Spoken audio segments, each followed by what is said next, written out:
الحمد لله نحمده ونستعينه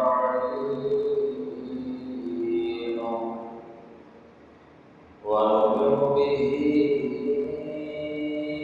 ونتوكل عليه ونعوذ بالله من شرور أنفسنا ومن سيئات أعمالنا من يهده الله فلا مضل له ومن يضلله فلا هادي له ونشهد أن لا إله إلا الله وحده لا شريك له ونشهد أن سيدنا ومولانا وهادينا ومرشدنا محمدا عبده ورسوله أما بعد فإن أحسن الحديث كتاب الله وأحسن الهدي هدي محمد صلى الله عليه وسلم وشر الأمور محدثاتها وكل محدثة بدعة وكل بدعة ضلالة وكل ضلالة في النار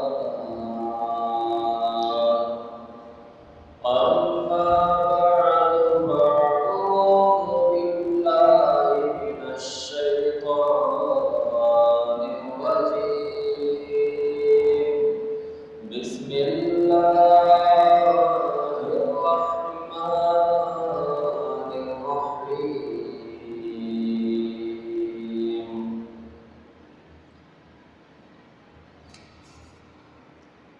إن الذين قالوا ربنا الله ثم استقاموا تتنزل عليهم الملائكة